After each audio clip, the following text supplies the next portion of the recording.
Hello and welcome back to another episode of the Chicago White Sox March to October. And as we're loading right into the first game today, my plan is to see what we can do about finishing the rest of the regular season in this episode. I'm actually going to pinch hit here for Adam Engel. We're going to bring Sano off the bench because this is a pretty big at bat here. But we have 28 games left in the season, and by this point, we've pretty much clinched everything. I mean, in the last episode, we already clinched our division. We're 10 games up on clinching the number 1 seed in the AL. So in terms of what we can do versus the rest of the league, we don't have too much to clinch in this episode, but we do have a lot to play for still because we are chasing down the single season wins record. With 28 games to go, we have a record of 97 and 37, so we need to go 20 and 8 to get to that 117 win mark, which would break the single season wins record. And I really just struck out on that hanging slider, Sano. Engel could have done that. So yeah, unless we end up having to play in like a ridiculous amount of games today, I'm probably just going to play until the end. We'll do plenty of editing so it's not like a half an hour long episode. And Trey Turner got plunked on the first hit. That's the winning run on first for free. Luis Robert, get through. Okay, we'll take it. It's not going to get through. We might have been able to tie the game if it did, but at least it keeps things moving. At least we didn't make an out. Bases loaded for Eloy. We need a hit here. We cannot hit the ball on the ground. Oh, no way. Okay, come on. I did not want to swing at that, but it ended up in the zone. I didn't want to swing at anything low. Oh, and I struck out. Okay, at least it's not a double play, but what is going on with these strikeouts, man? I feel like there's some hittable pitches I'm just whiffing on. Hang on, though. Shohei's up against the Angels. Maybe that was all just setting up for this. Maybe we were meant to strike out with Eloy there just so Shohei can do it against his former team. It looks like he's 0 for 10 in this series, it said. Oh, and that was the pitch. I'm too amped up here. I'm early on everything. Oh, and they really kept it in the zone. Man, all these off-speed pitches are perfect. Shohei? What's that doing? Oh, it's gonna die at the track.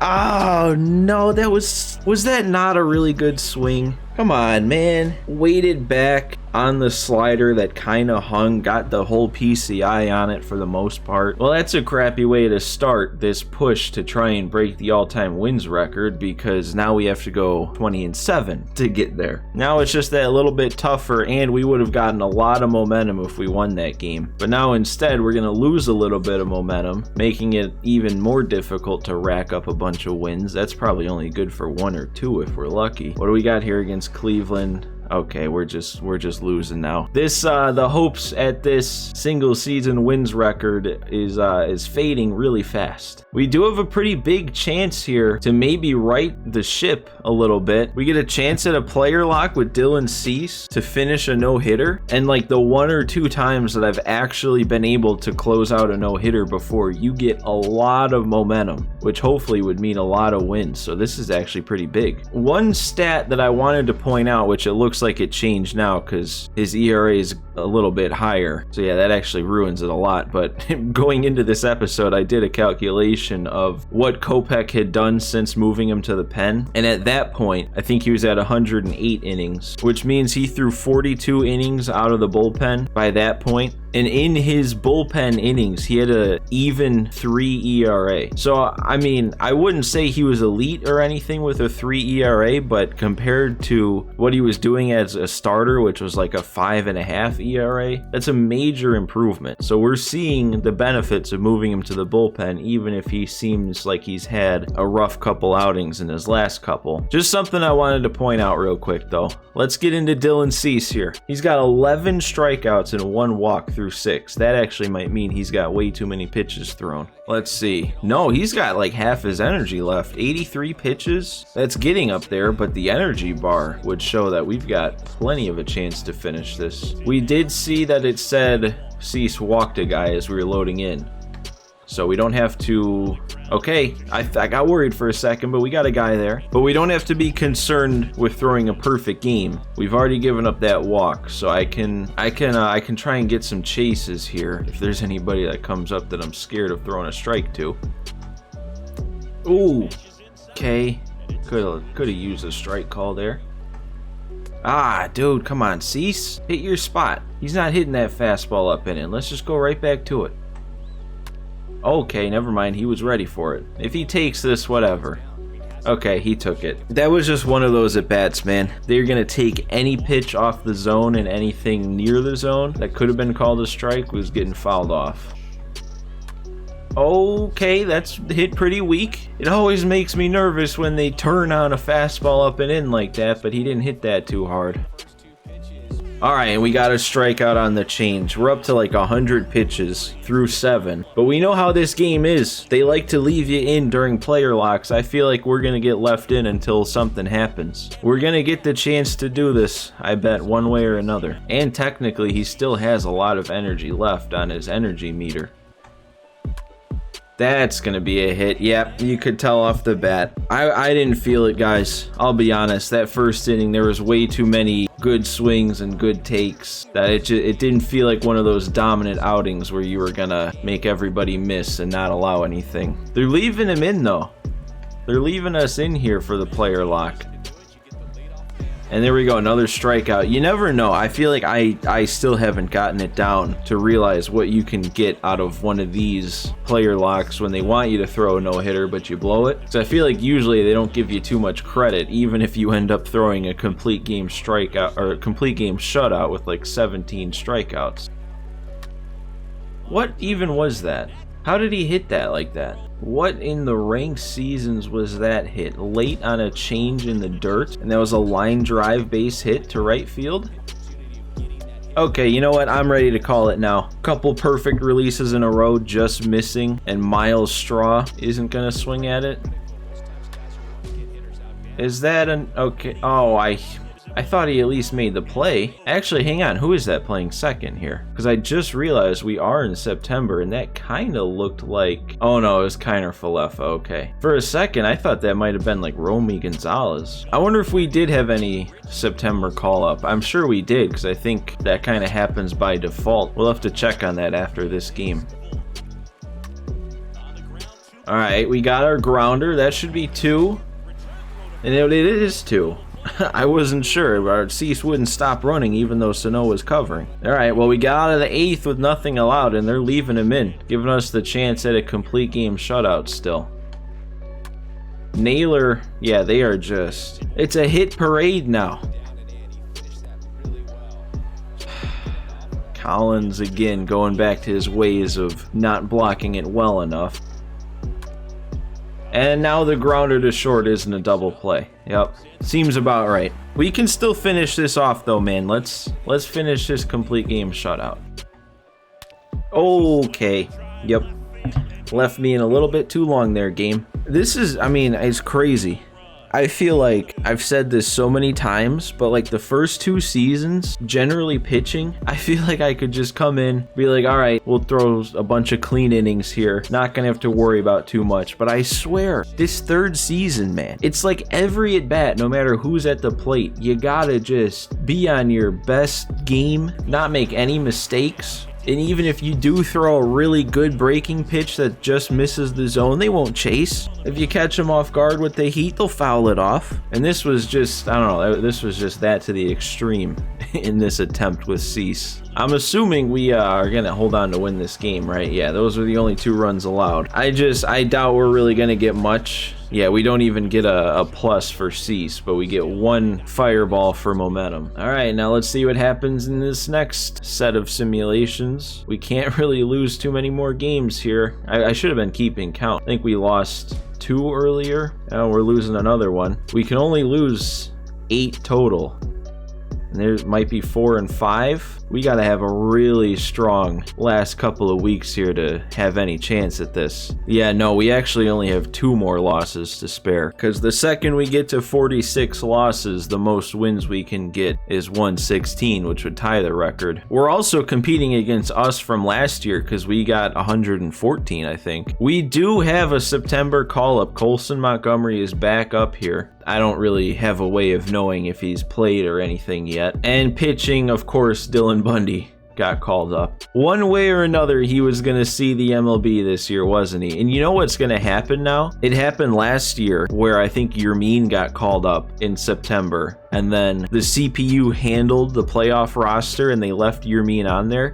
I can almost guarantee Luzardo's getting sent down and Dylan Bundy's going to be on our playoff roster. And also, the more I think of it, I bet the same thing happens on offense. They'll probably get rid of Engel by default, leave Colson Montgomery in our playoff roster. All right, let's continue on here. We got a game against Seattle, tied at 1 going into the 7th inning. Nobody on. Scooble's having a pretty good game. And actually, the Mariners are the only team that can still catch us for the first seed, but it's not going to happen. We've got plenty of a lead with not much time left. But either way, it would help to pick up another win. No, we're not. No, come on, game. Is this really how this episode's gonna go? I mean, are we doing anything right? We lost the first one, couldn't make a comeback on a really good swing from Ohtani that just didn't want to go anywhere. That last outing with Cease took like 50 pitches just to get through 2 1/3, and we didn't even finish the game. And now this with that hit to start it off, and then that they're gonna get jammed twice to drive in 2 runs. Mariners are pretty protective of their 116 wins record. They're gonna be the ones that make sure we don't get there. All right, that'll be 2 though to get a couple outs in a row. And JP Crawford, lefty. That's going to be right out of the reach of Robert. Yep. Oh, I just wanted Scooble to finish this inning, man. Okay, or hang a change right down the middle. Luis Robert got to it, though. Bailed me out. Zach Collins. Oh, come on. Look at that swing, man. I know it's early, but, like, that was a perfect PCI. Vaughn? That could get down. It is going to get down. That'll be a double for Vaughn. There we go. I feel like it's been a while since I've done something with him. Oh, and Turner rolling over. Does he get on though? Oh no, that was a good play. Quick animation. Luis Robert, that's going to leave, isn't it? Okay.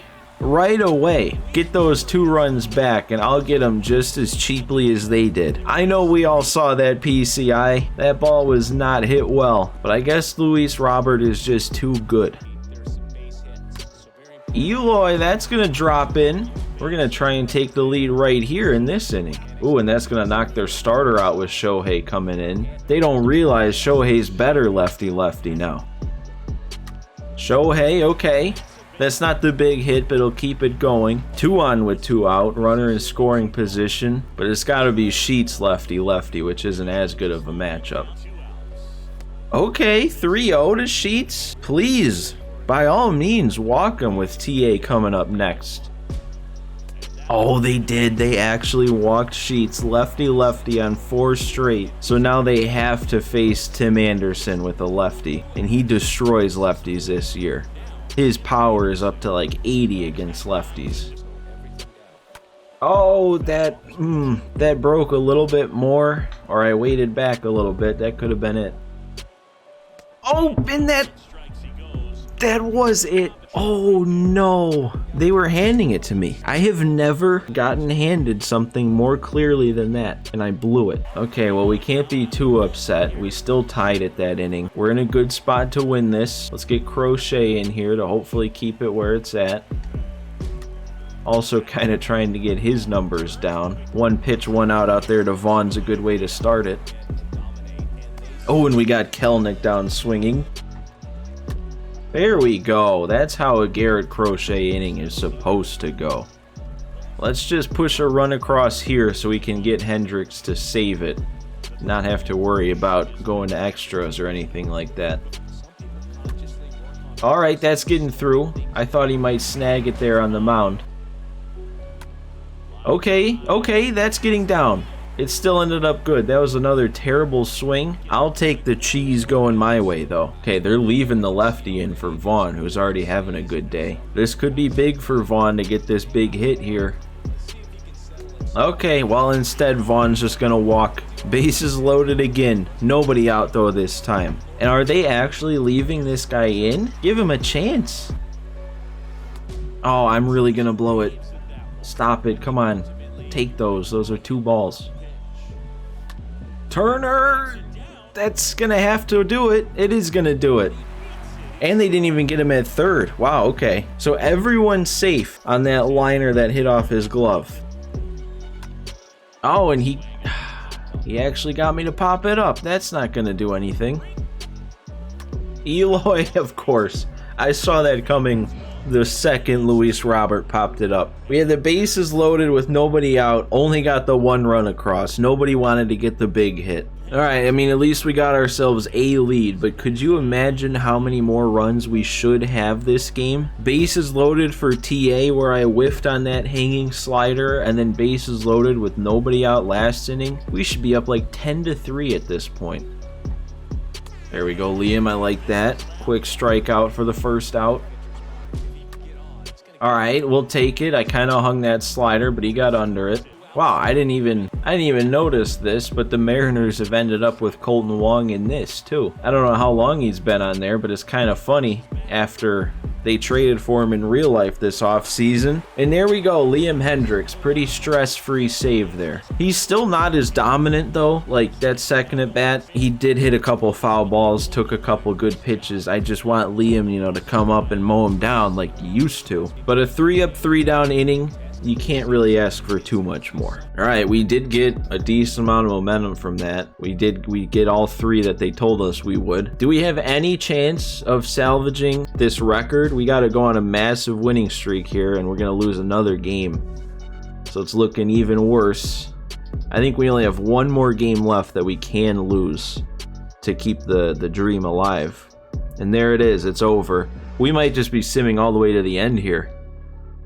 We did. We simmed all the way to the very end of the season. I was definitely expecting to play a little bit more, but I can't really be upset with that. Like I said at the beginning, it's not like we were playing for a ton besides this record, and I don't know. I don't want to say I blew it after that first game, but I bet if I make that comeback and win, we would have done it. Because we finished 1 win away from tying, so 2 wins away from beating that record. 115-47. We improved on our 114-win season from last year by 1 game. We only get a 4-star rating in the second half for exceeding our expected wins by 4. So let's see, we're gonna get a chance to look at what our first postseason matchup's gonna be, and we're playing against the Astros. We get a chance at redemption finally. All the way back in the first season, we played against the Astros in the divisional series and we lost. The first time I'd ever lost a postseason series since March to October became a thing. Obviously last year we came back and won the World Series, but we didn't get that chance to knock out the Astros because they just didn't make the playoffs. But guys, that is going to be where we end this episode. The next episode will be the traditional overly long stat recap episode, and I have a feeling it's going to be even longer than normal because I feel like I have something to say about like every one of our players. So that's what's coming up next. I know those aren't the most appealing ones to watch, so if you're not somebody who wants to watch a 40-minute video of somebody just going through fictional stats, I get it. We'll be back starting the postseason 2 episodes from now. So all I have left to say, guys, is make sure if you enjoyed this episode, you hit that like button for me. And if you're not already subscribed to the channel, make sure you hit that subscribe button for me. It's free. It doesn't cost you anything to press it. And it's the best way to let me know you're enjoying my content. So guys, thanks for watching today. Thanks for stopping by, and I will see you next time.